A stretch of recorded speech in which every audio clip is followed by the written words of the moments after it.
decir. ¿Está cumpliendo? Ahí la tenés, para. Sí, sí. Para.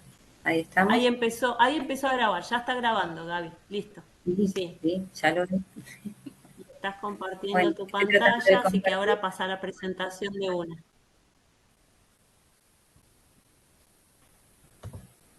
¿La ven ahí?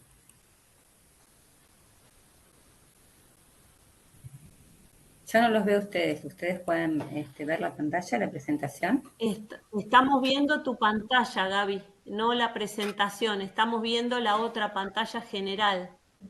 Bueno.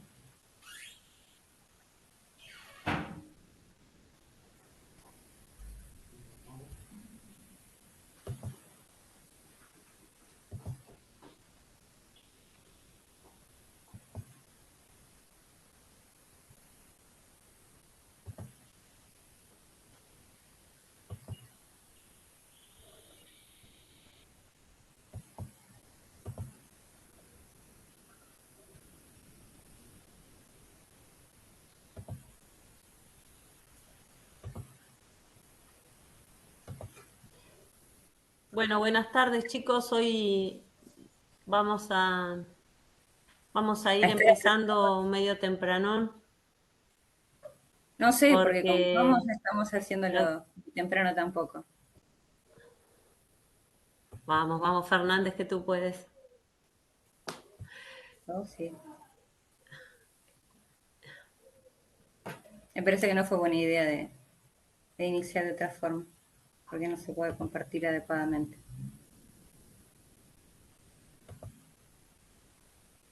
¿Ven ahí la presentación? ¿Pueden ver la presentación? No, Estimo que no. Bien.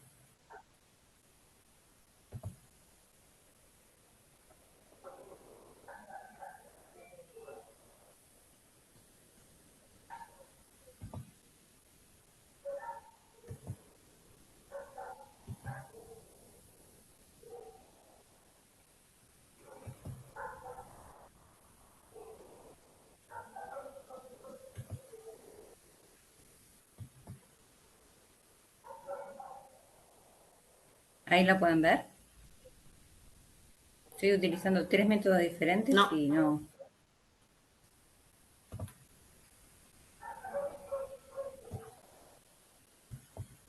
¿Ahí la pueden ver? Ahí empezó. Bueno, vamos a dejarlo así. ¿Esté grabando o no esté grabando? Bueno, vamos a... Está grabando, ya quedó grabando. Listo. Buenas tardes, bienvenidos a todos. Hoy es tal vez una de las últimas clases que van a tener en el año, así que en el día de hoy estaba programada esta charla a través del doctor Claudio Berardi, que lamentablemente no pudo concurrir por otras obligaciones inherentes a su cargo, así que voy a tratar de reemplazarlo siguiendo esta programación que él ya tenía en su seminario, deteniéndome en algunos aspectos que considero un poco más relevantes, en otros no tanto, pero lo puntual es que vamos a tratar de seguir la misma temática. Sí, en cambio, les voy a pedir por una situación relacionada con distintas actividades que después tenemos, que las preguntas se hagan al final. Si yo no puedo evacuarlas por una cuestión de tiempo, lo hará la doctora López, y en todo caso los invito para el día sábado, que vamos a nuevamente a repetir esta charla, pero en forma presencial. Espero que sin tantos problemas desde la parte de logística y en ese caso con una visión un poco más clínica. En principio les comento que mi nombre es Gabriela Fernández, yo soy intensivista, me incorporé a ARTI precisamente este año y también a BP3, así que sin mucho más preámbulos, vamos a dar inicio a esta charla que en principio vamos a tratar de definir esta característica de shock. Acá en este caso Claudio eligió esta definición como el estado en la reducción profunda y amplia de la perfusión efectiva que conduce sobre todo a una lesión celular, que por un tiempo es reversible, pero si la misma se perpetúa pasa a ser una situación irreversible. Y precisamente teniendo en cuenta también este consenso, lo definió como una forma generalizada de insuficiencia circulatoria aguda, es decir, que no tiene un mecanismo de compensación, y esto pone en peligro la vida asociado con una utilización inadecuada del oxígeno por parte de las células. Por lo tanto, quiero remarcar esta situación de que es el oxígeno a través de precisamente que... Disculpa, Gaby. ¿Sí? Estás pasando las diapositivas porque se quedó en la primera. Estoy pasando las diapositivas y veo como la tercera. Pusiste modo de presentación porque la vemos. Puse modo de presentación. No pasa. Ahí recién pasó a la segunda. Bien, lo dejo de Bien. esta forma, así directamente va pasando, ¿les parece? Porque si no, ahí ven qué pasa. ¿Pueden ver? Sí, ahí pasa, ahí ¿Lo pasa. ven como forma de Sí, ahí presentación? pasa. ¿Y lo ven como forma de No, presentación ustedes? no, Gaby, se ve con el reborde del PowerPoint. Bueno, ahí lo ven como forma de presentación. Espera, a ver. No. Lo que pasa es que creo que en cada las circunstancias... Igual se lee bien, por ahí le podés dar un poquito más de zoom. Si es que lo tenés a mano, pero... Ahí está, Bien. perfecto. Bueno, Sí, mejoró bastante. bueno, Gracias. sigamos entonces. Volvemos entonces a la definición, no sé si igualmente la pudieron escuchar, relacionada con una reducción profunda y amplia de la perfusión que conduce primero a una lesión celular que por un tiempo pasa a ser reversible, pero si la misma se perpetúa pasa a ser irreversible. Y en este consenso se definió a shock como una forma generalizada de insuficiencia circulatoria aguda, es decir, que no da un mecanismo de compensación, con lo cual pone en peligro la vida asociada con una utilización que no es adecuada por parte del oxígeno. Entonces volvemos nuevamente a hacer hincapié en esta situación que es precisamente del oxígeno, ¿sí? ¿Se ve ahí cuando estoy marcando o no? Bueno, bien. Y esta característica nos va a poner en una situación en la que no me deja directamente ninguna marcación. En todo esto, a ver, vamos. Intento última vez y si no lo dejo de compartir y volvemos al mismo. Díganme si pasa el slide. ¿Se ve lo que escribo? ¿Alguien puede No, decir, Gaby. entenderme? No se ve. No, Bueno, perfecto. Así que vamos a la situación previa. Les pido disculpas por todos estos inconvenientes.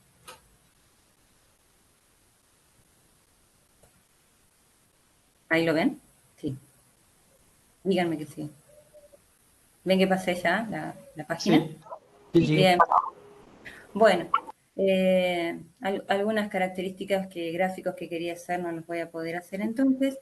Lo puntual es que en esta situación voy a remarcar el tema del oxígeno porque justamente lo que va a requerir o la participación más importante es la situación puntual en que el oxígeno va a ser la materia prima para la utilización de las células y que cuando hay una inadecuada utilización precisamente del mismo va a presentar la disrupción de la misma. En esta situación, no sé si se puede lograr ver adecuadamente, pero lo que vamos a tener es un desbalance entre lo que sería la distribución del oxígeno a través del tejido y el consumo del oxígeno a través del tejido. Como ven, las siglas que se van a utilizar para que se vayan familiarizando es DO2, que es precisamente delivery o distribución, y VO2, que es precisamente el consumo de oxígeno. Este desbalance entre la DO2 y la VO2 es uno de los principales mecanismos del shock. Y si pueden ver, hacia la derecha sería todo el componente arterial, mientras que hacia la izquierda sería el componente venoso. En esta situación, en condiciones completamente normales y con una fracción inspirada de oxígeno del 21%, que es lo que nosotros respiramos aire ambiente, vamos a tener que el aire va a ingresar obviamente a través de toda la vía aérea superior hasta el alvéolo. A nivel del alvéolo, perdón, la presión alveolar va a ser aproximadamente de 150 milímetros de mercurio y la misma va a pasar a través de la membrana por los capilares, estableciendo un pasaje por difusión, por una concentración mayor a una concentración menor, teniendo una concentración a nivel de la parte arterial, que es lo denominado como contenido arterial de oxígeno, de entre 100 y 80 milímetros de mercurio. Esta característica es lo que precisamente a través de la bomba cardíaca, ¿sí?, va a difundirse y distribuirse, que es la DO2, hasta llegar a los tejidos. En los tejidos, la utilización del oxígeno no va a ser completa, va a ser de un porcentaje. Y esto está relacionado con lo que necesita utilizar cada uno de los tejidos para la adecuada distribución del mismo. Entonces, va a conformar la materia oxidativa y también va a eliminar sus productos de desecho hacia lo que sería el torrente venoso. Por ende, dentro de lo que es la sangre venosa, también va a haber un contenido de oxígeno, pero mucho menor. Y en esta situación, la diferencia entre lo que hay de ingreso y lo que hay de egreso, que sería el consumo, va a establecerse a través de lo que se denomina diferencia arteriovenosa. Para que ustedes puedan verlos en números gráficos, de 20 a 15 hay una diferencia de 5 mililitros por 100 mililitros de sangre. Esto lo que significa es que mayoritariamente puede haber una distribución adecuada y al tejido puede llegar una distribución adecuada, pero muchas veces el tejido no puede utilizarla adecuadamente y en esta situación no solamente es la distribución la que tiene que mantenerse, sino que también la utilización de las mismas, y ahora vamos a ver las características de por qué sucede esta situación. Lo que también quiero que puedan ver a nivel de este gráfico, que me parece uno de los más importantes, es que muchas veces la extracción que se establece en un paciente sano es aproximadamente entre un 20 y un 30%. Como ven, muy inferior a todo lo que ingresa. Sin embargo, en situaciones donde fracasa, por ejemplo, el gasto cardíaco, la bomba efectora, o cuando hay una situación de disminución de la carga a nivel del pulmón, lo que va a hacer el tejido es extraer mucha más cantidad hasta una situación definida que ya a partir de ahí no puede extraer más, que es el punto límite, ¿sí? Sin embargo, puede llegar a tener una extracción tan aumentada como un 70% para tratar de mantener esta homeostasis. Entonces, la clasificación de shock puede ser un shock hipovolémico, que en esta característica, lo que yo quería marcar a través de un gráfico aquí realizado obviamente con el puntero, era que lo que cae es la cantidad del volumen que tiene el gasto cardíaco per se. Si un paciente de 70 kilos, nosotros vamos a definir su gasto cardíaco en 5 litros, por ejemplo, este mismo paciente va a tener una reducción de 2,5 litros en su gasto cardíaco, ¿sí? En el shock cardiogénico, el problema lo va a generar a través precisamente de la bomba cardíaca. Y en este contexto, como uno también lo define a través del volumen minuto, va a estar relacionado sobre todo con el volumen sistólico y la frecuencia cardíaca, y el volumen sistólico está relacionado con la precarga, poscarga y la contractilidad. En este caso, mayoritariamente va a estar definido por la contractilidad y la poscarga, ya que es muy característico de verlos en situaciones de taponamiento cardíaco o de tromboembolismo de pulmón. En el caso de la contractilidad, va a estar relacionada fundamentalmente con los infartos agudos de miocardio. No se ve demasiado bien el último, voy a tratar de que no hagamos lío en el medio, pero bueno, aquí lo hemos logrado. La parte distributiva vasogénica es precisamente lo que uno puede evidenciar a través del shock séptico, donde justamente las enterobacterias impiden la utilización del oxígeno a nivel de las células por lo que definen es que no puedan utilizar el oxígeno las mitocondrias. y por ende generan una distribución de óxido nítrico que presenta una vasodilatación muy importante.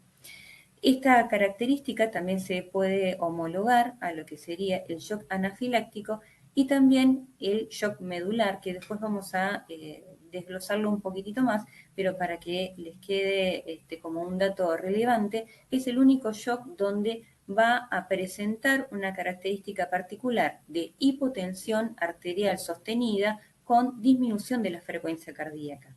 ¿Y esto a qué se debe? A que el sistema simpático posterior a la lesión queda totalmente abolido, mientras que el sistema parasimpático es el que toma la posta, por lo tanto va a generar a través del vago esta situación de bradicardia. ¿Sí? En todo mecanismo de compensación que va a tratar de tener el organismo, siempre va a tender a aumentar precisamente el volumen minuto, aumentando la frecuencia cardíaca, como lo traté de mostrar, al menos en palabras, en la definición previa del volumen minuto. Sin embargo, en esta situación esto no puede manifestarse. Y el último es el obstructivo o extracardíaco, que está relacionado precisamente con el tromboembolismo o un neumotórax hipertensivo masivo. Nuevamente vamos a tratar de optimizar la situación del power. Por ahí creo que se ve un poco mejor, porque si no se ven parte de los slides. El shock hipovolémico entonces puede estar relacionada, por ejemplo, con una pérdida externa, por ejemplo, un politraumatismo, una fractura de fémur, tiene aproximadamente 2 litros a nivel de pérdida de sangre en esa pierna, y eso obviamente si tiene más de una lesión establece un mecanismo de shock. El dolor también presenta una situación de shock a través de la injuria que genera como gatillante. Otro tipo de traumatismo externo pueden llegar a ser las fracturas de pelvis, donde la cantidad que se anida es realmente muy importante. Las pérdidas sanguíneas internas por roturas de vaso, llámese rotura de el gran vaso como es la aorta, a través de una disección de aorta, la rotura del órgano vaso propiamente dicho, que puede ser a través de un trauma o a través, por ejemplo, de enfermedades oncohematológicas donde se ve aumentado de tamaño y muy frágil. Una de las situaciones que a mí me parece pertinente que ustedes tengan en cuenta es, por ejemplo, en la hemorragia postparto, donde la atonía uterina implica una gran cantidad de pérdida sanguínea a nivel precisamente del útero, y eso muchas veces no se ve demasiado reflejado en precisamente pacientes jóvenes que están dando a luz y tienen una tolerancia muy importante. Por lo tanto, siempre hay que tenerlo en cuenta y son situaciones en las que es un desafío llegar a su diagnóstico. Las otras características de shock hipovolémico, siempre hablamos de una disminución del LEC, ¿sí? del líquido intracelular, van a ser los grandes quemados por precisamente la gran cantidad de perspiración que se pierde, las diarreas muy importantes a través de síndromes de infecciosos o de enfermedades disentéricas, los vómitos excesivos y también una de las características frecuentes de ver son, por ejemplo, en las ileostomías, en las cuales hay una gran pérdida de líquido que no pueden llegar a ser compensados precisamente por la ingesta bioral por parte del paciente. Las otras situaciones pueden llegar a ser las pérdidas urinarias. Una de las características más gráficas es precisamente la cetoacidosis diabética, donde precisamente la poliuria y la polidipsia llevan a una importante deshidratación, el aumento de los diuréticos y algunas alteraciones renales, como puede llegar a ser la salida de una necrosis tubular aguda relacionada con una injuria a través precisamente del evento de mayor diuresis que pueda llegar a tener como mecanismo de recuperación de su ritmo habitual. En este contexto, el shock cardiogénico puede establecerse a través del estadio final de distintas cardiomiopatías o valvulopatías, la miocarditis, sobre todo las virales, el COVID realmente nos ha dado muchos ejemplos de esto, puede llevar a un shock cardiogénico y distintas arritmias. Las principales pueden ser fibrilación ventricular, taquicardia ventricular y no mucho menor y mucho más frecuentes las fibrilaciones de alta respuesta ventricular que provocan precisamente una característica muy importante en descompensación del paciente, sobre todo que son pacientes más bien añosos. En este slide también se muestra en forma categórica el infarto agudo de miocardio, en lo cual, ya haciendo también un repaso de lo que vieron en las habilidades clínicas, precisamente les quería, no puedo hacerlo en este momento, graficar los infartos supra-ST a nivel de la cara anterior, que es precisamente B1 a B5, B6, que implica justamente todo lo que es la cara del ventrículo izquierdo, con lo cual todo el efecto de bomba cardíaca se va perdiendo. Y una característica también importante del infarto agudo de miocardio puede ser también un infarto inferior, donde implica la alteración en la ruptura de una valva, que afecta a la válvula mitral y provoca una insuficiencia valvular aguda que no llega a compensar precisamente los mecanismos de compensación, y esto es lo que provoca el shock. Volvemos nuevamente a la definición que recién estábamos hablando. La característica aguda es también lo que lleva a la imposibilidad de tener una respuesta adecuada en este contexto. Acá en este video pueden ver cómo se está incorporando, por ejemplo, un germen que posteriormente a través del torrente sanguíneo se va a distribuir a toda la economía, y es la característica del shock distributivo, en el cual, como habíamos también comentado, lo que vamos a tener es una situación de vasodilatación, y precisamente la situación se ve compartida con el shock anafiláctico y el shock neurogénico, que lo distintivo es que precisamente el shock, tanto la sepsis como la anafilaxia, van a llevar a una situación de hipotensión, pero aumento de la frecuencia cardíaca, mientras que el shock neurogénico voy a tener hipotensión con bradicardia. Después vamos a ir hablando y desglosando un poco mejor estas características. Relacionado con el shock obstructivo, estos gráficos lo pueden demostrar muy bien las características en las que lo que hacen es comprimir la funcionalidad del corazón. Como ven, un neumotórax hipertensivo, como pueden ver en este gráfico, lo que hace es comprimir directamente al corazón y provocar que no puede moverse adecuadamente, por lo tanto su mecanismo de bomba no puede establecer un gasto cardíaco adecuado. Esta situación realmente es limitante y uno puede solventarla muy rápidamente a través de un AVOCAT, como el que estuvieron viendo en el día de ayer en habilidades, ¿sí? O en el taller precisamente de colocación de vías. A nivel del segundo espacio intercostal, línea medio clavicular, pasan de generar este neumotórax masivo hipertensivo a un neumotórax normotensivo. Precisamente lo que se va a establecer es un desplazamiento nuevamente del pulmón hacia la costilla, y por lo tanto va a volver a tener la funcionalidad cardíaca que estamos hablando. En cambio, el tromboembolismo de pulmón, la verdad que la situación es un poco más compleja, porque lo que hace es precisamente a nivel de distintos trombos generar una presión mucho más marcada, una poscarga muy importante, que genera un aumento de presión inclusive a nivel del ventrículo derecho, ¿sí? Y este ventrículo derecho colapsa o genera un aumento de presión a nivel del ventrículo izquierdo, y no tiene la fuerza suficiente como para someter a una eyección de toda la sangre que correspondería precisamente en esa situación. Aquí puede establecerse algún mecanismo en el que uno, además de la anticoagulación, puede ejercer un efecto de colocar algún trombolítico, algún fibrinolítico a través de hemodinamia, pero la verdad es que es una situación realmente muy compleja. El taponamiento cardíaco es la otra característica, y es la que pueden ver ustedes a través precisamente de este video. Todo lo que ven en negro alrededor del corazón, este es un corte de 4 cámaras, ¿sí? Un axial. Lo importante es que quiero que vean cómo todo el corazón se ve rodeado de esta coloración negra, que es precisamente líquido. No puedo definir si es precisamente sangre o es precisamente un trasudado o un exudado, porque hay múltiples mecanismos o patologías que lo pueden generar, pero sí que no hay una contractilidad adecuada, y esto es precisamente lo que origina el bajo gasto.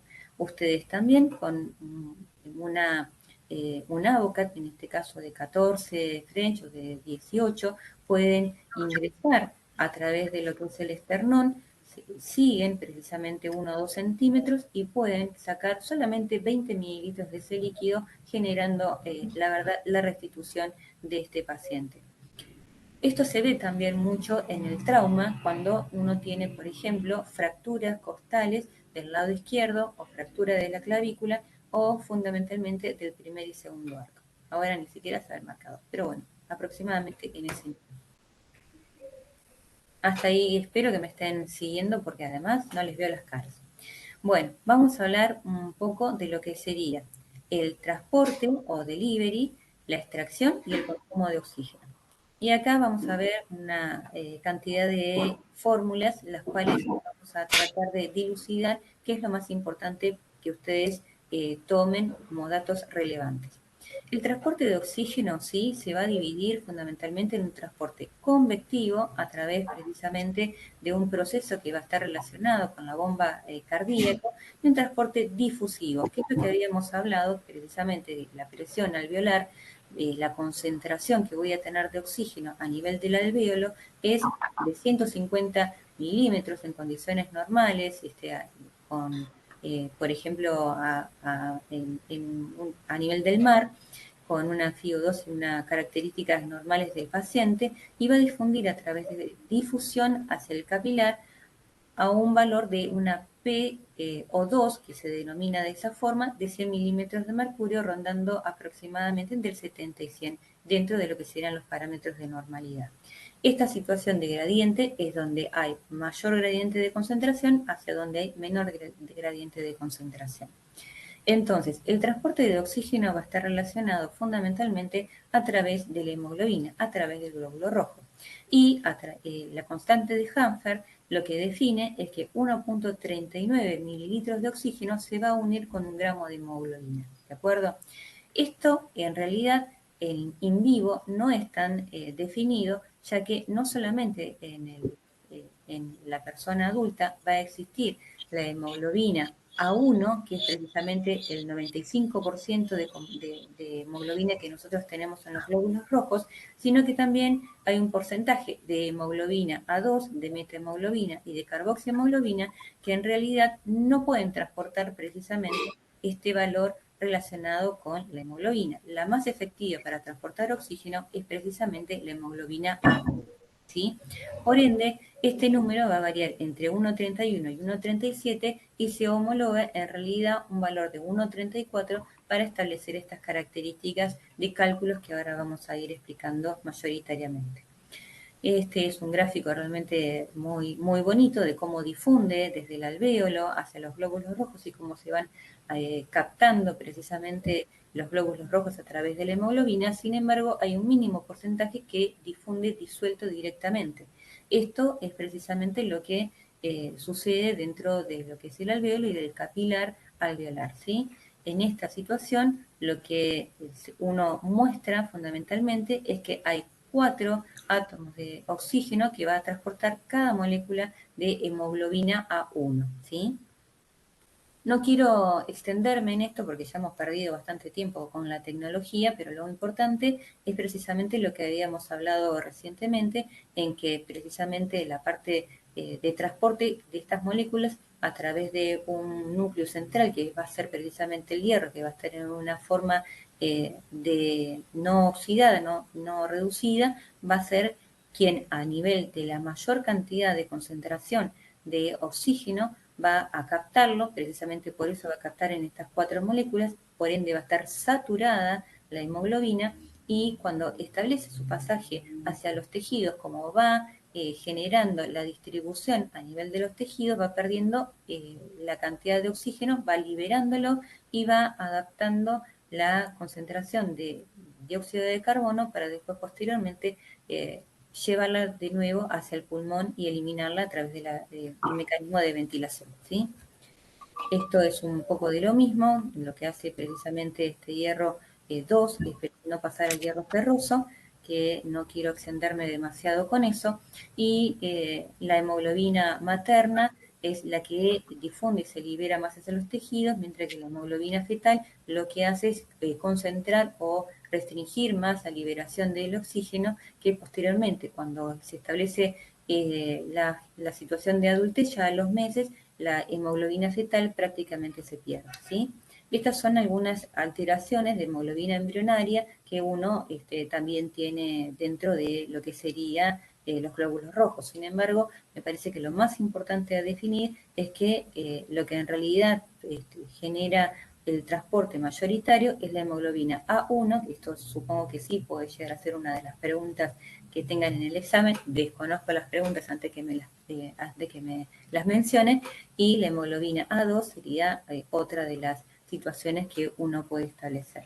Como ven, cuando mayor concentración tiene, es la denominada también oxihemoglobina, y cuando va perdiendo cada una de las moléculas de oxígeno y van adaptando a las de CO2, es la denominada desoxihemoglobina, ¿sí?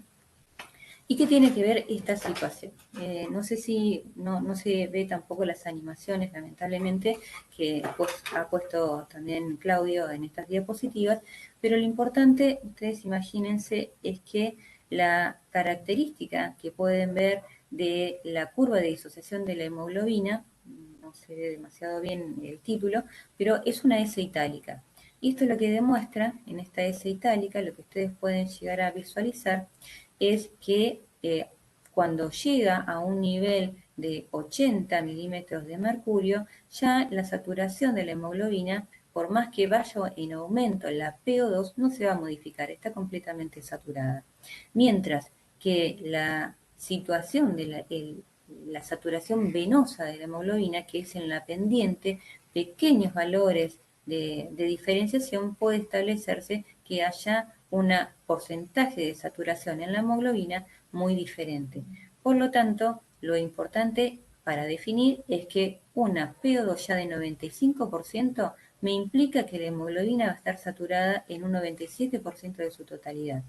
Mientras que, una PO2 de 40, que es en la sangre venosa normal, la hemoglobina va a estar saturada en un 75%.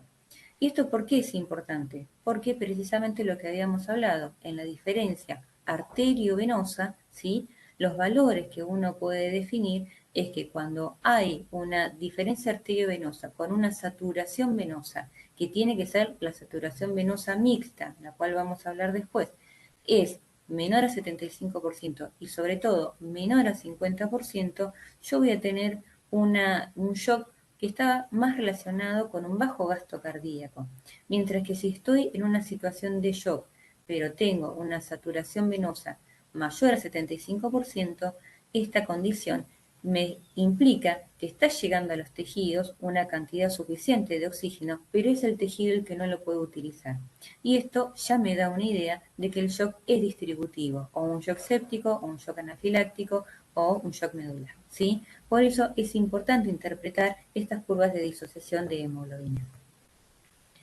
Esto también van a visualizar que hay características que trata de generar el organismo cuando no hay una oxigenación suficiente a nivel de los tejidos, que es lo que se denomina hipoxia, ¿sí? Cuando hay una característica de hipoxia, lo que se va a establecer es un aumento de la PCO2 a nivel de los tejidos, y esto se va a traducir en un aumento de hidrogeniones.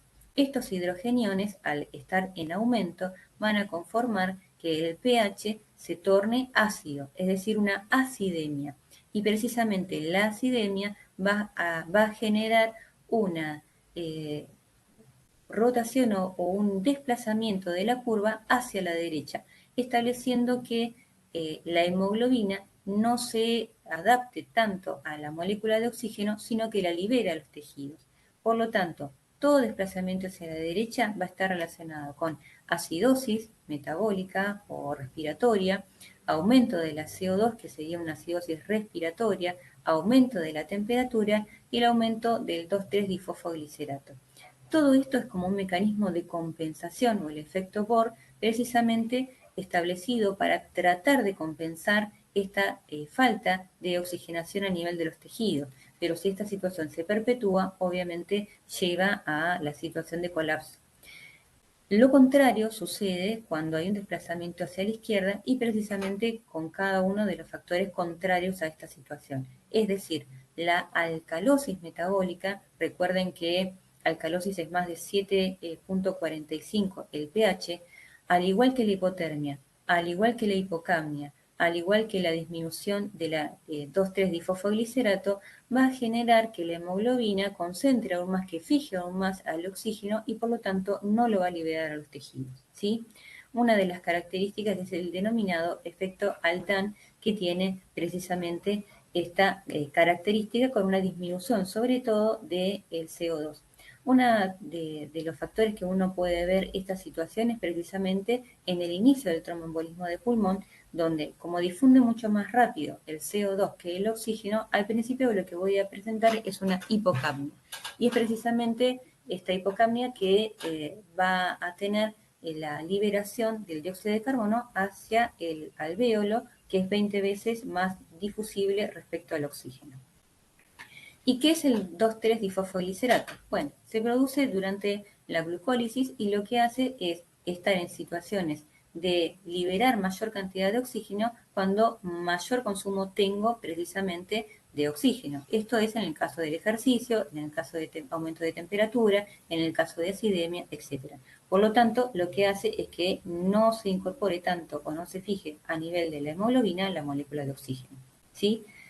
Por ende, nuevamente es un poco reiterativo, pero lo que hace en caso de hipoxemia va a aumentar la liberación de oxígeno, por lo tanto va a estar desplazado hacia la derecha. Bueno, concentración en esta situación. Vamos a ver qué es el máximo teórico de transporte de oxígeno a través de la hemoglobina, ¿sí?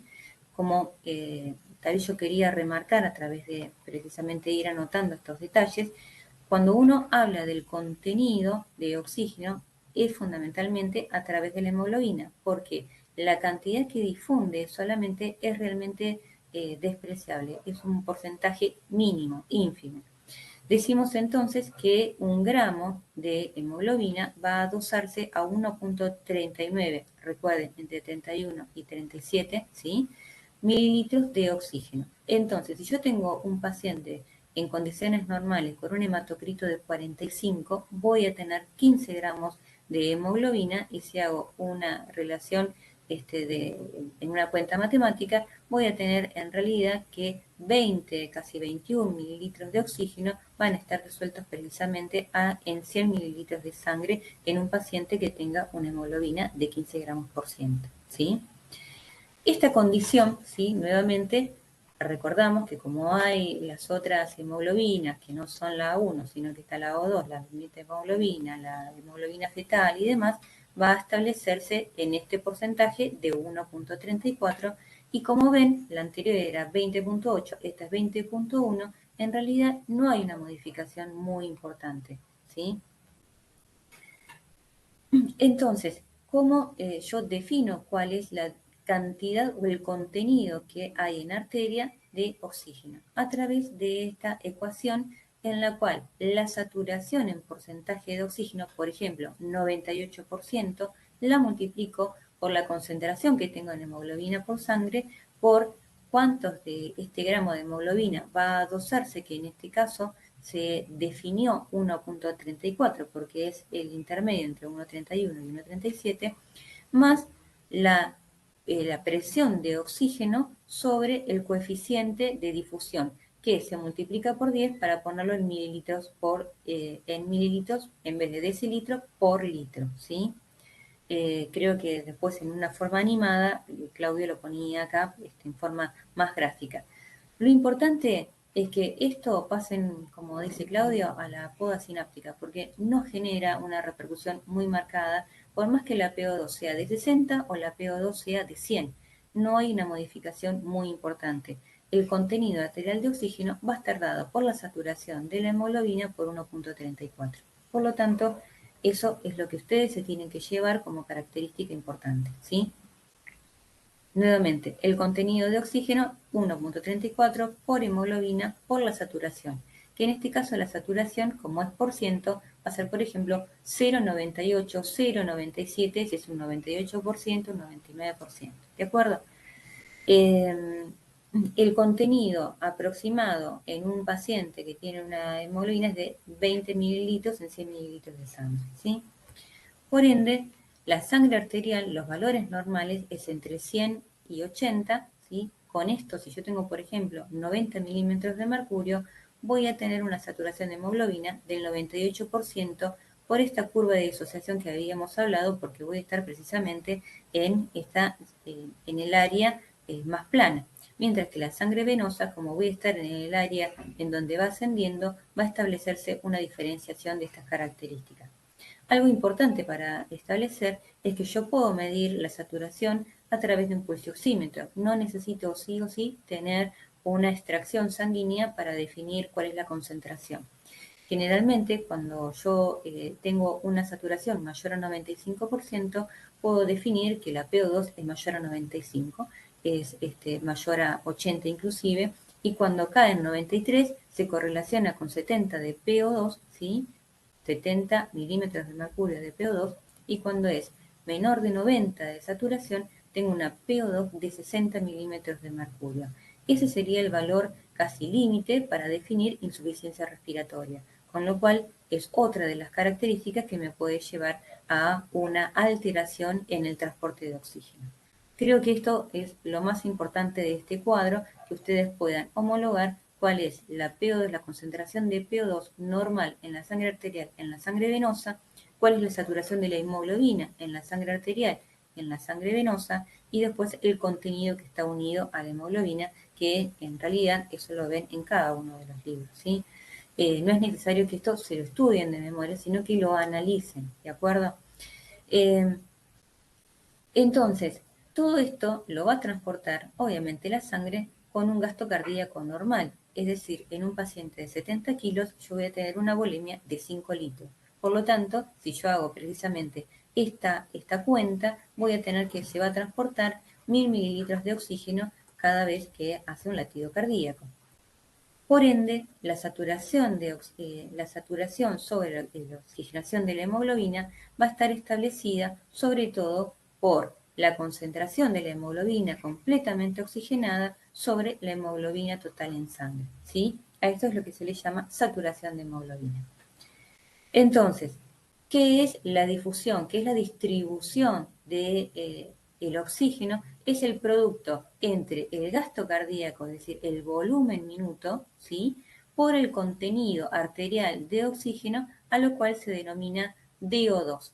¿De acuerdo? Entonces, llega por el gasto cardíaco hacia toda la economía hasta llegar al tejido. En el tejido va a establecer una extracción que necesita cada una de estas células y posteriormente va a establecer su retorno por la parte venosa, ¿sí?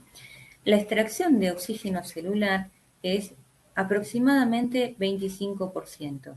Sin embargo, cuando así lo requiere porque no hay un volumen minuto adecuado, porque tengo una situación de hipovolemia, porque tengo una situación de disminución de contractibilidad, lo que hace el tejido es empezar a extraer más cantidad en ese tiempo y puede llegar a extraer hasta un 75% en condiciones de estrés metabólico. ¿De acuerdo? Por ende, que haya una cantidad suficiente de distribución de oxígeno, de delivery, de despacho, son todos sinónimos, no significa ni garantiza que el oxígeno va a ser utilizado por la célula, ¿sí?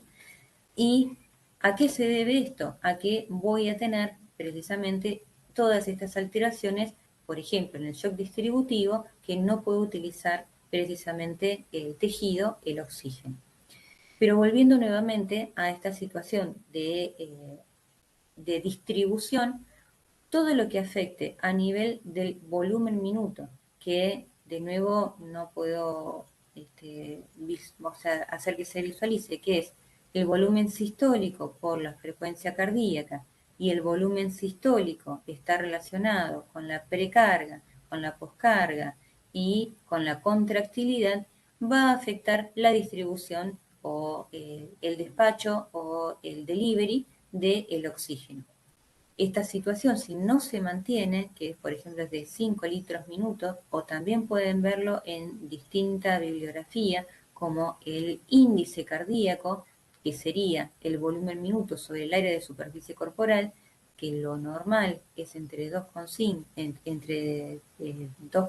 y 3,5, va a establecerse una distribución de el volumen minuto por 1.34, que era por cada gramo de hemoglobina que yo voy a estar, va a unirse el oxígeno, por la saturación en porcentaje, es decir, 1.34 por 15, por ejemplo, en el ejemplo que estábamos viendo recién, más por la saturación, que sería 0,98, ¿sí?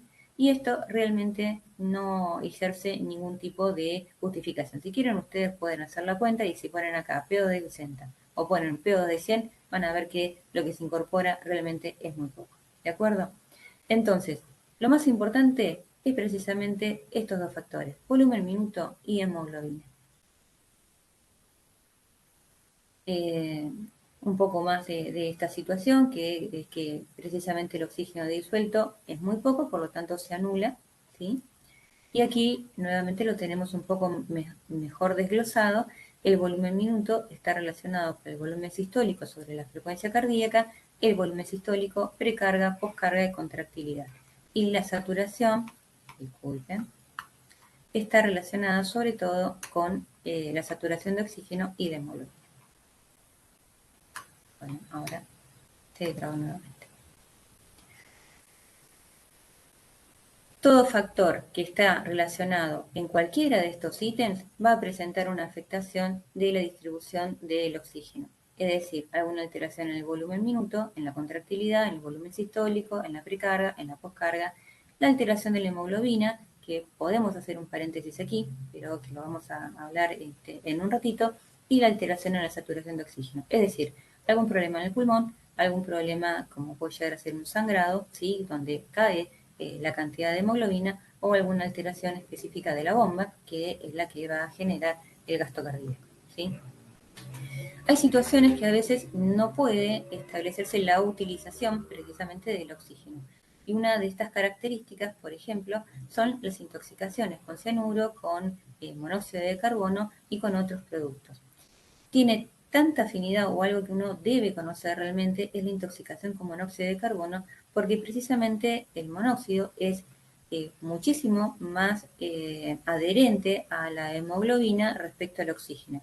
Si hay 200 moléculas de oxígeno y hay una molécula de monóxido de carbono, la hemoglobina se va a adosar precisamente a la molécula de monóxido de carbono. Por lo tanto, es una situación de urgencia titular los niveles de monóxido de carbono precisamente para, a través de distintas estrategias, sea la ventilación mecánica con una fracción inspirada de oxígeno que se desplace el monóxido de la célula, o a través de otro tipo de terapias que requieran el desplazamiento del monóxido de lo que es la hemoglobina, ¿sí? Y así llegamos a lo que es la hipoxia tisular. La hipoxia tisular puede definirse, por ejemplo, como alteraciones a nivel del pulmón, que es la denominada hipoxia hipoxémica. En este gráfico, aquí está el tejido, aquí está el pulmón, la cantidad que yo tengo de oxígeno es muy inferior, por lo tanto, a pesar de que hay una distribución con la hemoglobina, no logra llegar una cantidad suficiente a los tejidos, por lo tanto, provoca hipoxia. Hipoxia es igual a decir falta de oxígeno en el tejido, ¿de acuerdo? ¿Y qué es lo que lo puede provocar? O que directamente al alvéolo no llegue una cantidad de oxígeno suficiente, ya sea por toda la parte de la tráquea, los grandes bronquios, la situación, por ejemplo, de los EPOC, donde tiene una obstrucción muy importante y eso hace que no pueda ingresar una cantidad suficiente de oxígeno, o las situaciones de que el alvéolo esté completamente lleno, ya sea por alteraciones de una neumonía, alteraciones de un distrés respiratorio, alteraciones de derrame pleural, de edema agudo de pulmón. Todo esto va a hacer que la cantidad de oxígeno sea insuficiente. Entonces, el problema está en el pulmón. En la situación anémica, ¿sí? La distribución es la que yo tengo alterada. ¿En qué contexto? Llega una cantidad suficiente de oxígeno en el pulmón, pero en vez de tener 3 barcos que van a llegar hacia el tejido, voy a tener uno solo. Por lo tanto, la cantidad que llega también es insuficiente. Una característica o un impasse que yo hago aquí es que no siempre o no es tan importante los niveles extremos de hemoglobina, porque si bien por cada gramo de hemoglobina hay 1.34, hoy en sí se sabe, y esto lo hemos aprendido muchas veces por los testigos de Jehová, que un descenso hasta inclusive la mitad de lo que sería el valor normal de hematocrito, es decir, de 45 inclusive a 21 con una hemoglobina de 7, es suficiente para en situaciones normales establecer una homeostasis adecuada y una distribución adecuada del oxígeno hacia los tejidos. No solamente es la hemoglobina, sino también la parte circulatoria, la que va a tallar en esta situación. Hecho este impasse, continuamos con la hipoxemia isquémica.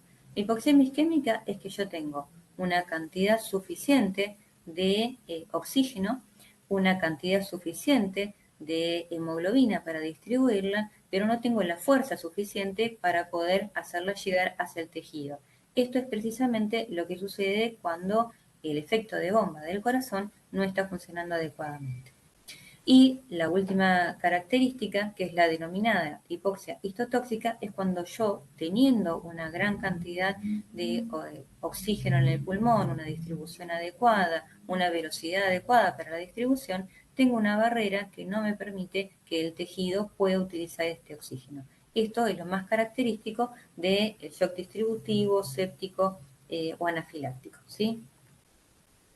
Entonces, ¿cuál es el consumo de oxígeno? Habíamos hablado que, por un lado, la característica es que el oxígeno tiene que estar con una buena distribución, que tenga un consumo definido, que el consumo puede establecerse, en una situación en la que pueda estar aumentado en diferentes circunstancias, ya sea fisiológicas como es el ejercicio, o patológicas como es un síndrome febril, como es un shock anafiláctico, y en esta característica va a establecerse una diferenciación entre el contenido arterial de oxígeno y el contenido venoso de oxígeno.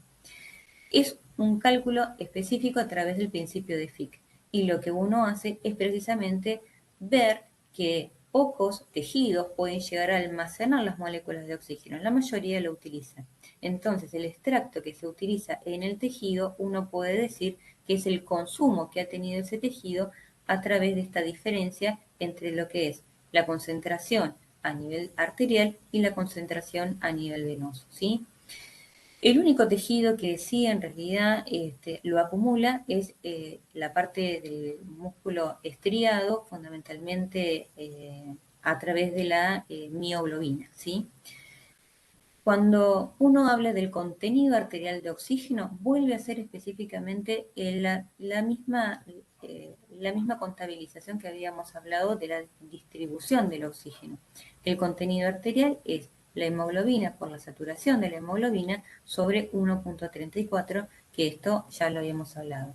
No lo vamos a volver a ejemplificar, es un número despreciable aproximadamente, pero en sí, en características normales, vamos a tener que 20 mililitros de oxígeno van a estar relacionados con 100 mililitros de sangre, va a ir hacia los tejidos generalmente van a establecer una extracción del mismo para utilización de sus células y generar la situación oxidativa de energía, y de allí va a establecerse la cantidad no solamente de oxígeno, sino también de dióxido de carbono que va a pasar al torrente venoso y de allí al pulmón.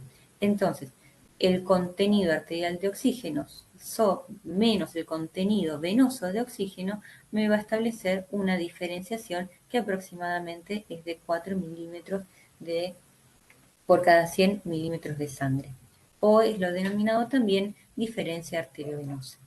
De nuevo, ¿qué de todo este slide yo tengo que llevarme? Que precisamente el consumo de oxígeno, ¿sí?, va a estar establecido por el volumen minuto. El volumen minuto es el volumen sistólico por la frecuencia cardíaca, ¿sí?, por la diferencia entre lo que hay a nivel de la arteria del oxígeno menos lo que hay en la vena, ¿sí? Y esto, obviamente, en adultos normales, este es el valor que quiero que tengan de referencia, es entre 200 y 300 milímetros por minuto. Esta es la situación normal de los pacientes, ¿sí? ¿Y qué factores van a afectar el consumo de oxígeno? Todo aquello que vaya a aumentar precisamente el ejercicio, el trauma, la situación de hiperpirexia, la sepsis, el dolor, la agitación. Los pacientes, me parece muy bueno que Claudio ponga la fisioterapia en terapia intensiva, porque muchas veces esta situación hace que se consuma muchísima cantidad de oxígeno en pacientes que están en una situación muy frágil después del síndrome post-UTI, donde realmente están con un gasto metabólico muy importante. Y los factores que disminuyen van a ser la sedación, la analgesia, el bloqueo neuromuscular, la hipotermia, el shock y la ventilación mecánica. Todas estas características, obviamente ninguna de las dos en forma permanente son factores adecuados, sino que son factores nocivos, ya que tienen obviamente su efecto deleterio si se perpetúa en el tiempo. Y vamos a la última parte de lo que sería esta situación que lleva a la hipoxemia o a la no utilización del oxígeno, que es la extracción por parte de los tejidos del oxígeno para su utilización. Y esto es precisamente lo que uno puede evidenciar a través de la diferencia de la saturación arterial de oxígeno menos la saturación venosa de oxígeno sobre la saturación arterial de oxígeno. Parece un trabalenguas, pero lo único que quiere decir que es una diferencia entre el consumo sobre lo que le llega al tejido, ¿sí? Y el rango que quiero que ustedes comprendan, porque esto es algo matemático que uno le tiene que explicar, porque así lo van a leer en los textos, pero lo puntual es que uno tiene que entender que entre un 20 y un 30% de lo que le llega va a ser utilizado por los tejidos. Y esto, si hay alguna situación que afecta la distribución o que afecta el consumo, es precisamente a través de esta extracción que va a llevar a una condición de aumentarlo hasta 0,7, 0,8 para mantener esta homeostasis, ¿sí? En personas sanas, 20 a 30% es lo que está siendo utilizado. Y este slide también es relevante porque lo que me dice es que ante un consumo fijo que tenga un paciente, si yo tengo una caída por shock hipovolémico, por bajo gasto cardíaco, por una situación de anemia, voy a la respuesta compensatoria es que va a aumentar la extracción de oxígeno.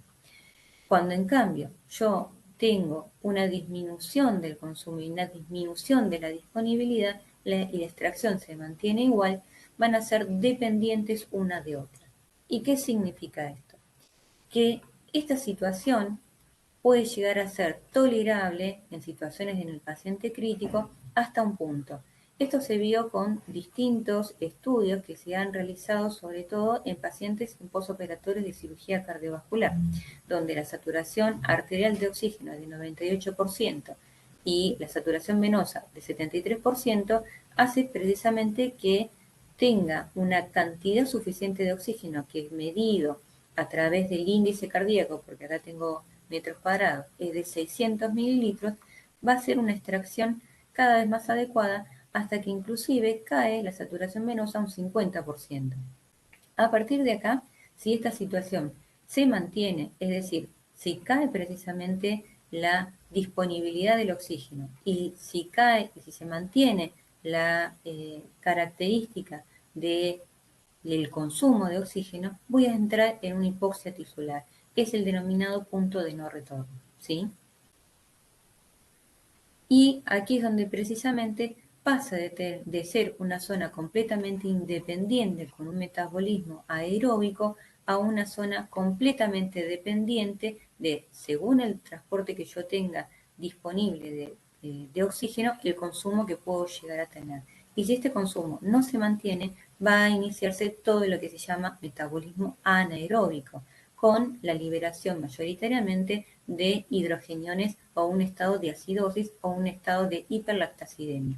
Por lo tanto, el nivel crítico de distribución, ¿sí?, de DO2 es 4 milímetros por minuto. La extracción mayor que se puede llegar a tener es entre 0,6 y 0,8 y el consumo va a estar dependiente del suministro. A partir de este valor es completamente dependiente del suministro. Y si continúa bajando, nuevamente va a generarse hipoxia tisular con anaerobiosis y aumento del lactato. Aumento del lactato significa acidemia metabólica y el organismo no puede mantenerse en homeostasis en una situación en que el pH no se mantenga estable. Aquí nuevamente hay una característica diferente que se da en los pacientes críticos.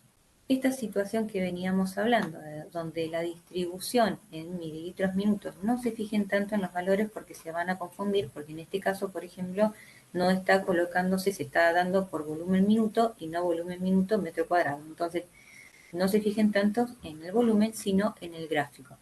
Esta situación entre B y C, en la que era completamente dependiente, que uno aumentaba la extracción hasta llegar a un punto límite, ¿sí?, no son las mismas rectas que se establecen en el paciente crítico. El paciente crítico ya no tiene una situación como esta gráfica de B y C, sino que tiene una tendencia a ir en alza, a que siempre va a estar dependiente de la cantidad de oxígeno que yo le estoy administrando. Por eso tiendo a aumentar el gasto cardíaco, se tiende a aumentar la cantidad de volumen para que la situación de oxigenación a nivel de los tejidos se establezca. De la misma forma en que el nivel crítico es mucho antes a lo que sucede en sujetos normales. Fíjense que si uno traza una línea en esta característica es aproximadamente a 600, ¿sí?, mililitros minuto, cuando en realidad en el contexto de los pacientes sanos es aproximadamente en 300. Por lo tanto, esta es una situación bastante difícil de mantener en los pacientes críticos, ¿sí? Y esto es lo que se denomina una dependencia patológica entre lo que es la disponibilidad de oxígeno, el despacho, la distribución del oxígeno con el consumo que pueda llegar a tener un paciente en estado de shock. Situaciones importantes que quiero que se lleven entonces es fundamentalmente esta característica, el punto 2 y el punto 3, al menos considerado de mi parte. Tal vez Claudio considere algo diferente. ¿Por qué? Porque es lo que en la práctica nosotros utilizamos más. Que haya una diferencia arteriovenosa mayor al 50% habla de que la situación es realmente categórica y grave y que tengo que resolverla, después vamos a ver cómo, pero sí o sí tengo que sacar de esta situación puntual porque evidentemente si se perpetúa va a llevar al colapso y al punto de no retorno, ¿sí? Con una saturación venosa menor al 50% pasa exactamente lo mismo. Los marcadores químicos que vamos a tener es la del lactato sérico, donde va a haber un aumento hasta un valor, se considera normal en algunas literaturas hasta 4 milímetros de mercurio cuando hay una patología a nivel hepático donde no se consume adecuadamente y por ende también puede llegar a estar aumentado sin que esto implique una situación de shock o de sepsis, pero lo que sí considero importante es que ustedes tengan este valor como característica importante y referente. Tengan en cuenta que muchos laboratorios lo pueden poner en milimoles decilitros, por lo tanto el valor normal es 20 milimoles decilitros. Siempre tengan en cuenta cuál es la referencia del laboratorio donde ustedes estén trabajando.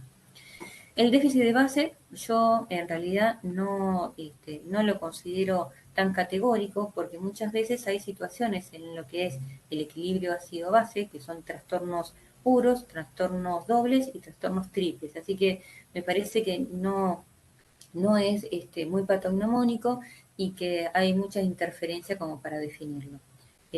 Lamento que esto esté definido así, pero por lo menos considero que es algo que tienen que tenerlo en cuenta, ¿sí? La característica del lactato sérico significa que está en anaerobiosis. Al estar en anaerobiosis, lo que significa precisamente que de mantenerse en el tiempo va a generar un aumento considerable de la mortalidad. Como pueden ver, cuando no hay un aclaramiento y se perpetúa en el tiempo, la mortalidad realmente es del 43%.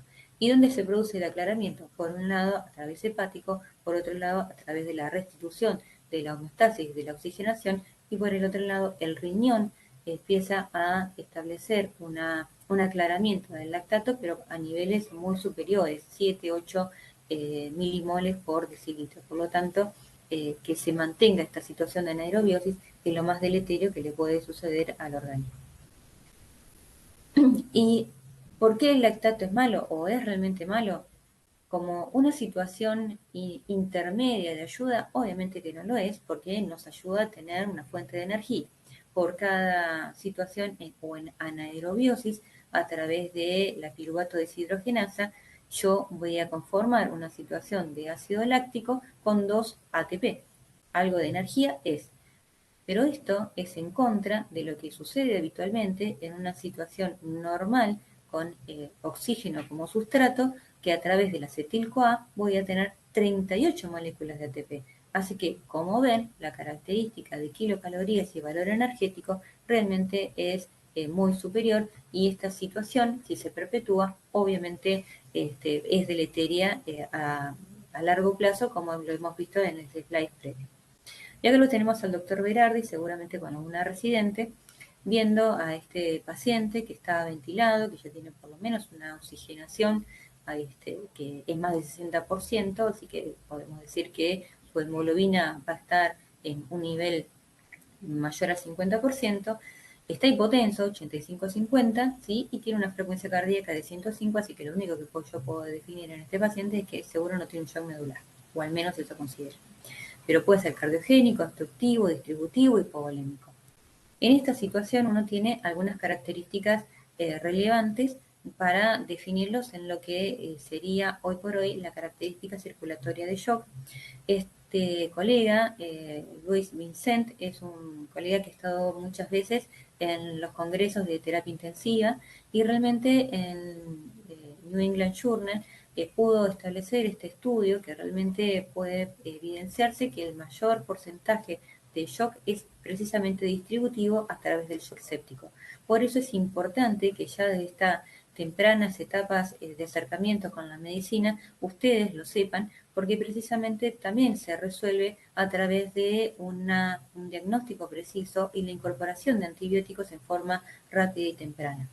Uno, cuando habla, por ejemplo, de infarto, dice tiempo es corazón. Cuando habla de cerebro, tiempo es neurona. Bueno, cuando hablamos de infecciones y de shock séptico, el tiempo es sobrevida precisamente en esta característica de cultivos tempranos, inicio de antibióticos tempranos, cuando hay una característica de shock. Y shock lo definimos con necesidad que no mejora con la incorporación de volumen, que requiere de dosis de inotrópicos, que puede ser específicamente la noradrenalina.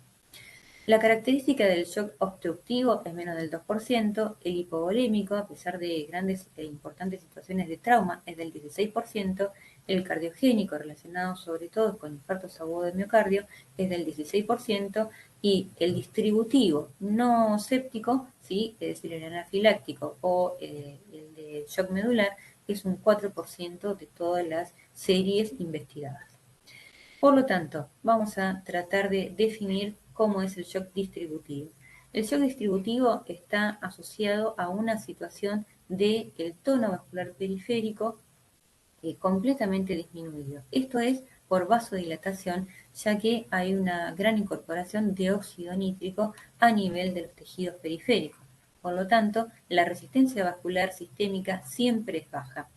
La tensión arterial va a estar disminuida, el volumen minuto va a ser variable, pero generalmente va a estar aumentado tratando de compensar toda esta situación, y va a tener un valor de Weill o de presión al final de la arteria pulmonar normal o baja.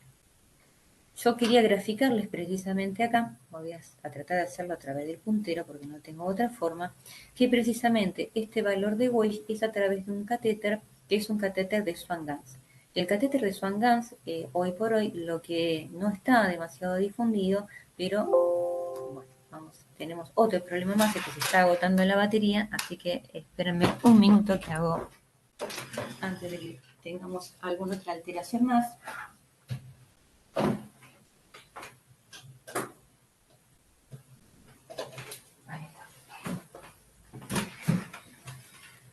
Bueno, que es un catéter que ingresa a través de, por ejemplo, una yugular, una vena subclavia, llega hasta la aurícula derecha, pasa por el ventrículo derecho y sale hasta generarse a nivel de la parte pulmonar, antes que ingrese a establecerse ahí la distribución entre lo que sería la parte arterial y venosa.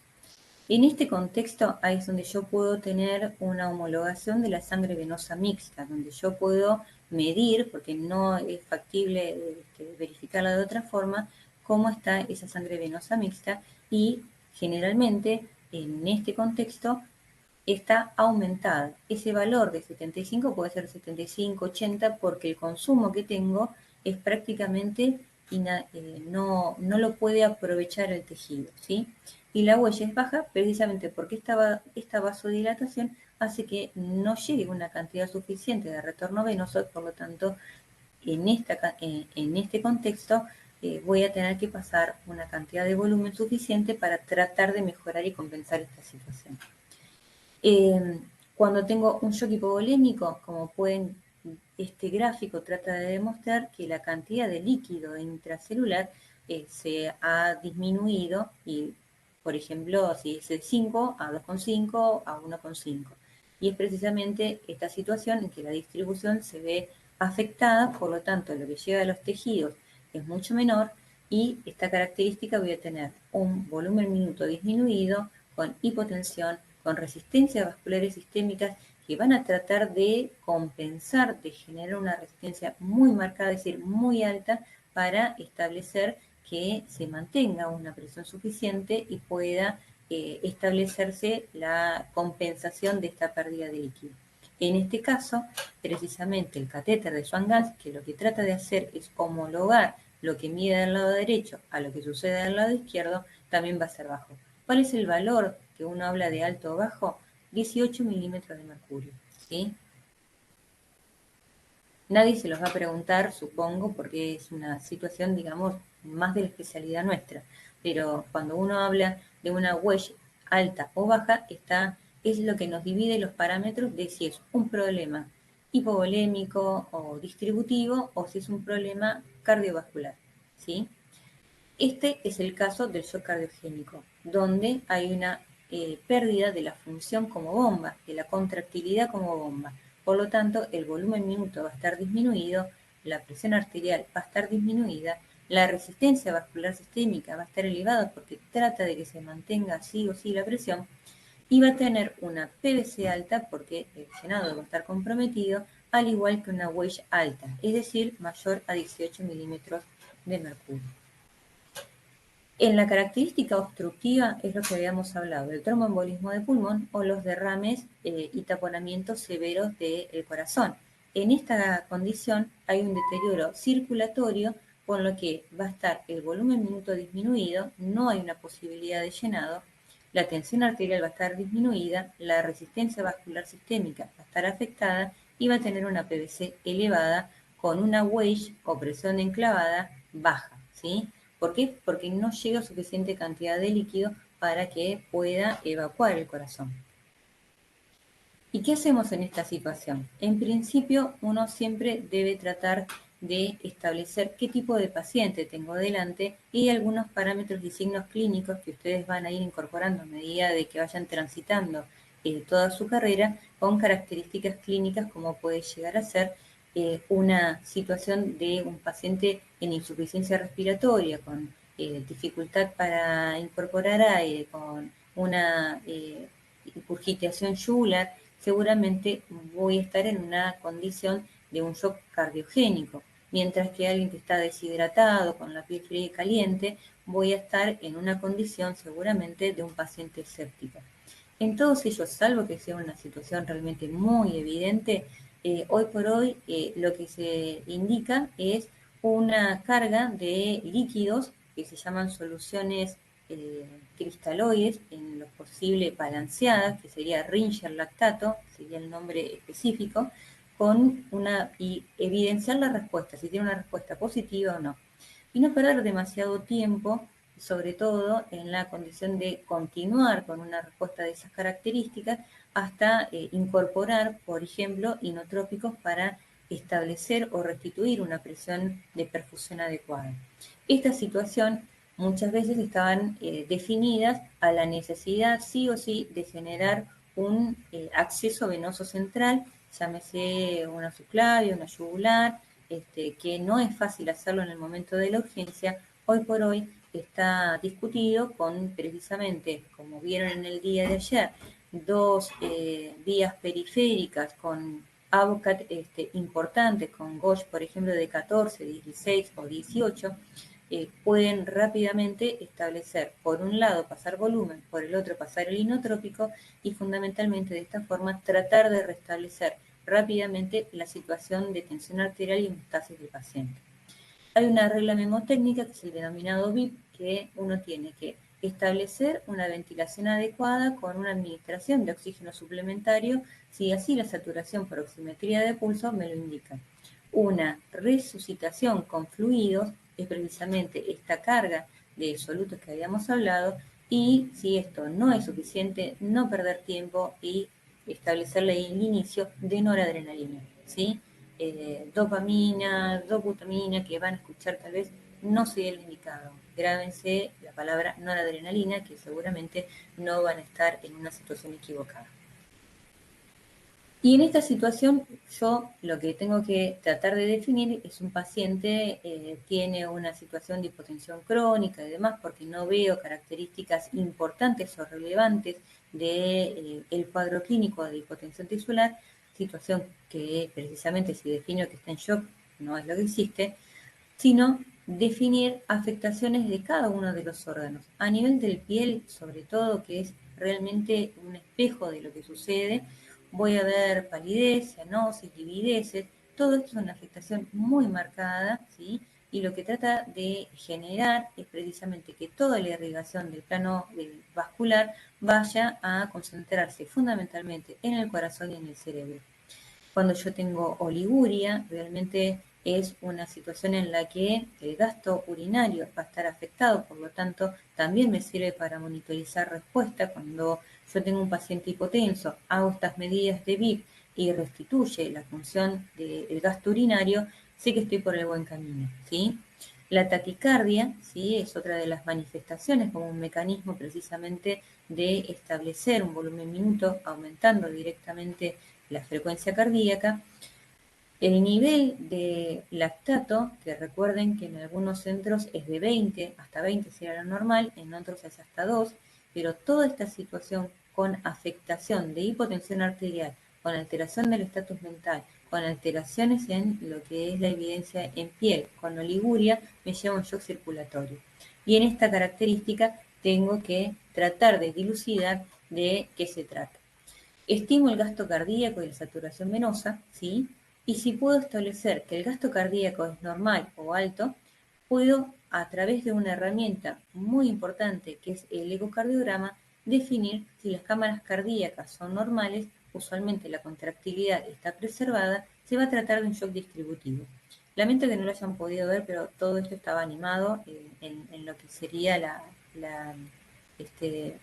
el trabajo que hizo Claudio. Lamento que no lo puedan ver, pero bueno. Si el gasto cardíaco es bajo, lo que voy a hacer acá es auxiliarme a través del monitoreo con un acceso venoso central y tratar de medir la PVC.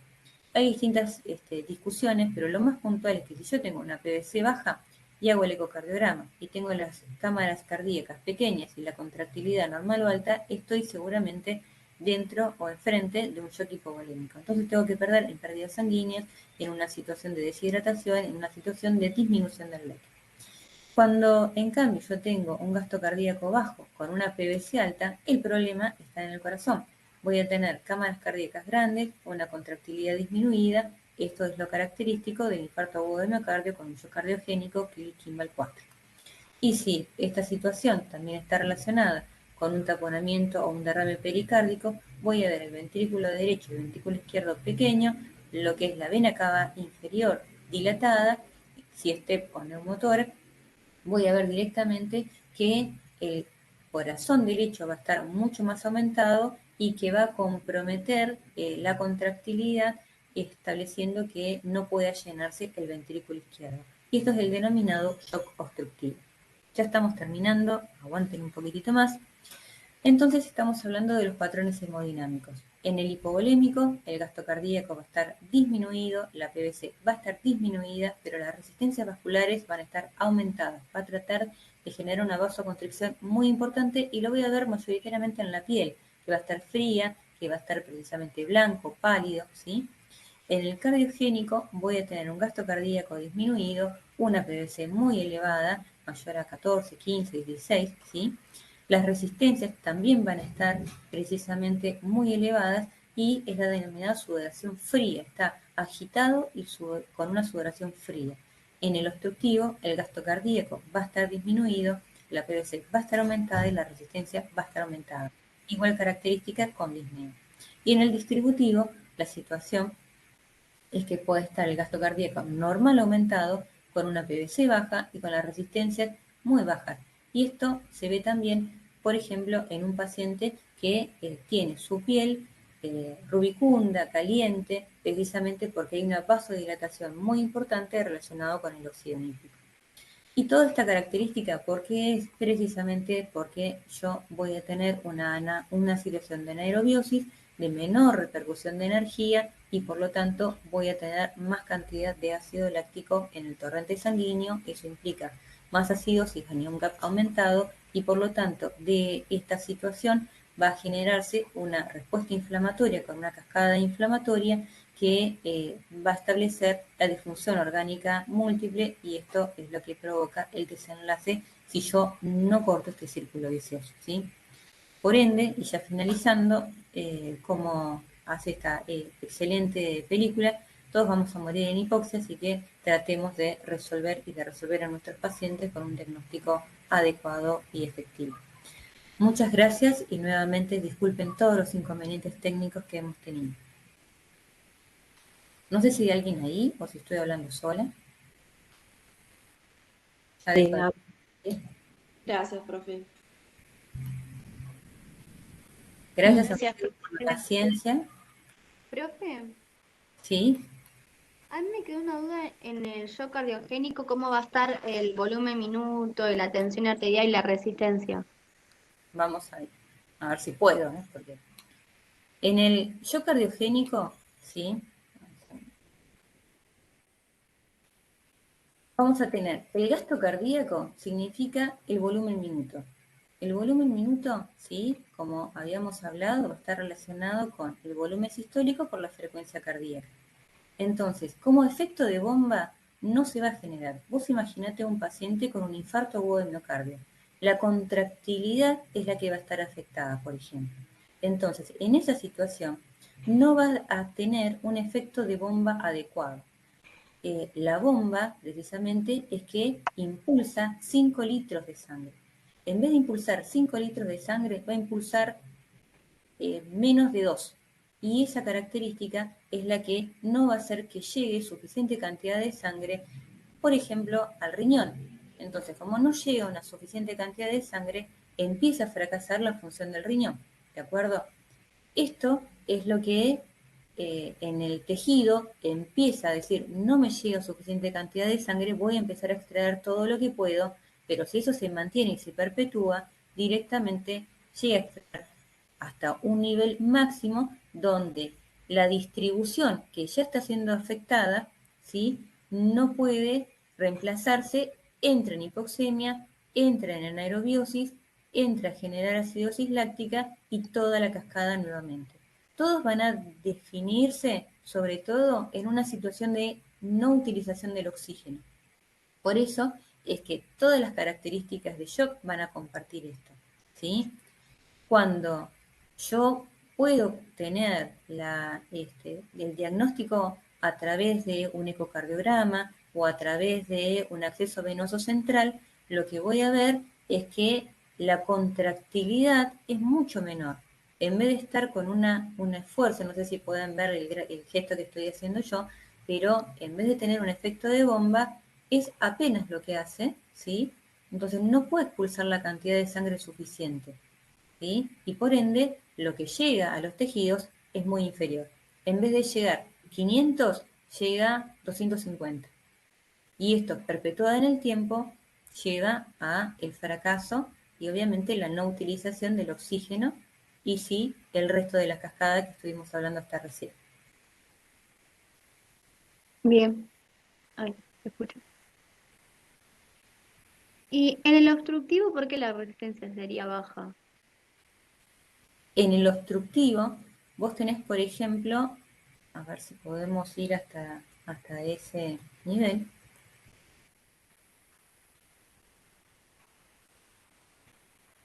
los gráficos del neumotórax hipertensivo, ¿sí?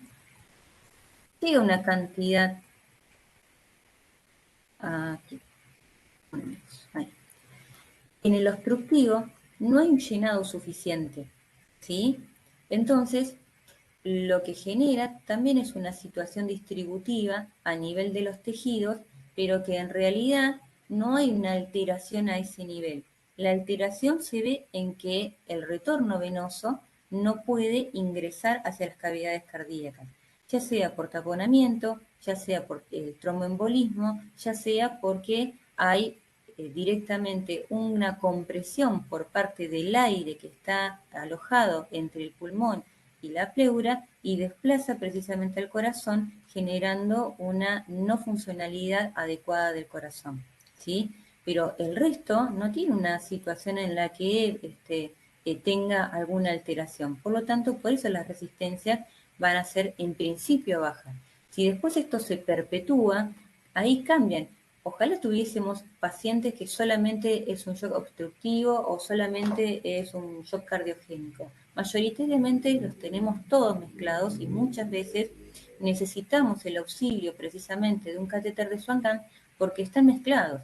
Un paciente puede tener una insuficiencia cardíaca que en el contexto de una sepsis se exacerba cada una de estas dos situaciones. Entonces yo debo definir y hacer las pruebas terapéuticas con distintas medicaciones si primero genero una situación de vasoconstricción a través de noradrenalina porque está muy vasodilatado y después si todavía se mantiene un gasto cardíaco bajo, si debo dar algún inotrópico que directamente actúe en el gasto cardíaco. Llámese dobutamina, que a mí mucho no me gusta, o llámese milrinona. En esta situación tengo que optimizar las dos cosas. Por eso muchas veces se mezclan los patrones y es muy difícil de decidir que hay una situación extremadamente pura, ¿sí? Lo mismo pasa, por ejemplo, en un paciente con un politraumatismo que ha hecho una situación, no sé si por qué dejó de compartir, pero bueno, una situación de hipovolemia y que después tiene una infección. Entonces, en esa situación está también las dos cosas mezcladas. Por lo tanto, muchas veces son parámetros como, o patrones como para que uno tenga una idea de cómo actuar al principio o cómo diagnosticarlo, pero no como para establecerse con un diagnóstico fehaciente, ¿sí? Ahí estoy de nuevo. Ahora los veo, lo cual es bastante bueno. ¿Alguna pregunta más?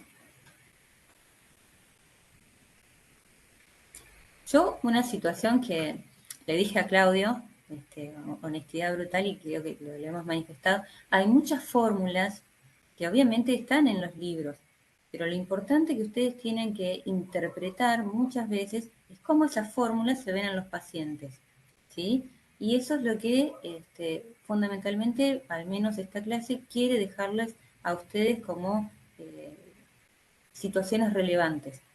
Por ejemplo, en la categoría de un shock séptico, uno tiene que actuar para resolver esa situación de hipoxemia rápidamente.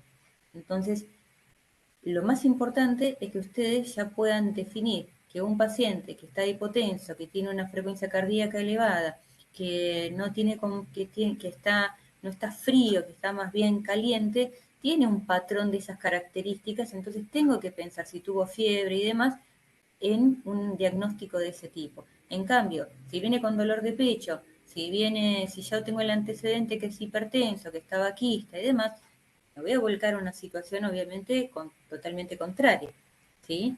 Entonces, en esta situación es donde yo tengo que definir cuáles son los patrones más importantes que pueda llegar a tener, ¿sí? Más allá de esta situación de valores y números, ¿sí? Tienen que ver el contexto clínico del shock.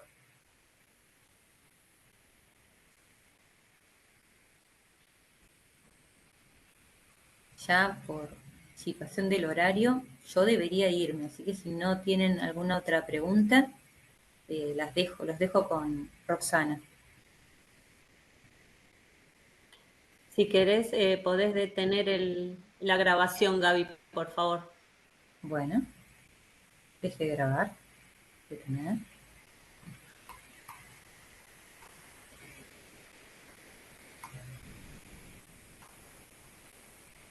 Es una clase larga, es un contenido bastante, digamos, con muchos detalles para ustedes.